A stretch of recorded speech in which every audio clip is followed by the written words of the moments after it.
আসসালামু আলাইকুম বন্ধুরা, কেমন আছেন? গুজরাট থেকে সকল বন্ধুকে জানাই অনেক অনেক শুভেচ্ছা। আজ আমি তোমাদের ফ্রুট সালাড বানিয়ে দেখাবো।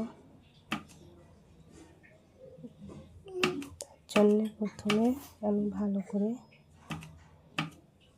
ধুয়ে ফলগুলো কুচিয়ে নিচ্ছি। এখানে প্রথমে সবুজ আঙ্গুরটা কুচিয়ে নিলাম, এরপর কালো আঙুরটা কুচিয়ে নেব। যতক্ষণ কুচোতে টাইম লাগে এর ফাঁকে বলি, আমি নতুন, যদি কিছু কথা বলার মধ্যে ভুল হয় তো ক্ষমা করবেন এবং আমার পাশে থাকবেন।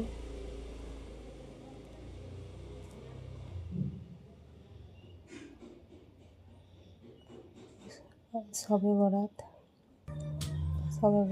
জন্য সাধারণত আমরা ঘরে মায়েদের ছোটো থেকে দেখছি মায়েরা শবে বরাতে চালের আটা, রুটি, সুজির হালুয়া এইসব দিই, রোজা খুলেছি, আর একটু শরবত। এবার এখানে আমার চালের আটা, রুটি আর এইসব হয়নি, তাই একটু বাজার থেকে ফল নিয়ে এসে ফ্রুট সালাদ বানিয়ে রোজা খোলা হলাম। এরপর বেদানাটা কাটা হয়ে গেছে, এরপর এই যে লম্বাটা কেটে নেব। এর আগেও আমি দুটো ভিডিও আপলোড করেছি, কিন্তু হয়তো ভিডিওর মধ্যে বা ভিডিও ছাড়ার মধ্যে কোনো কিছু হয়তো গণ্ডগোল হয়েছে, তাই কেউ দেখে নাই। তো কেমন করে কি করতে হয় আমি তো নতুন জানি না, তো তোমরা সব একটু সাহায্য করো, পাশে থেকো, বলে দিও যে কী করে কী করতে হয়। এদিকে বলতে আবার সব ফুটগুলো কাটা হয়ে গেছে। এবার একটা বাটিতে এতে পরিমাণ মতো চিনি দিচ্ছি, দিয়ে খানিকক্ষণ ফেটে নেব।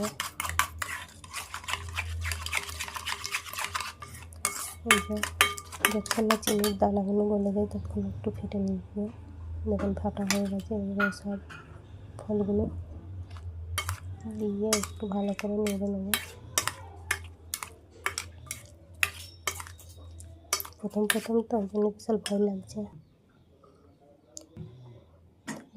মাখা হয়ে গেছে, এবার দুটো বাটি ঢেলে নেব।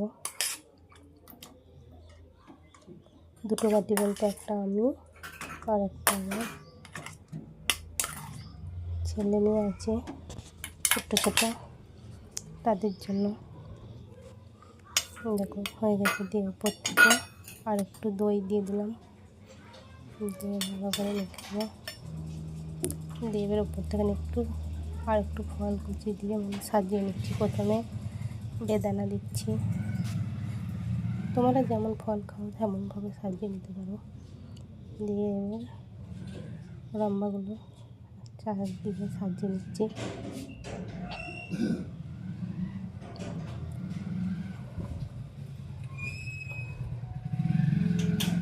দুটো বাটি একইভাবে সাজিয়ে নিচ্ছি।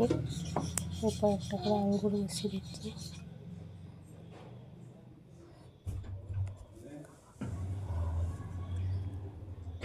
আঙ্গুর মেশানো হয়ে গিয়েছে, তার মধ্যখানে একটা কলা দিয়ে দিলাম।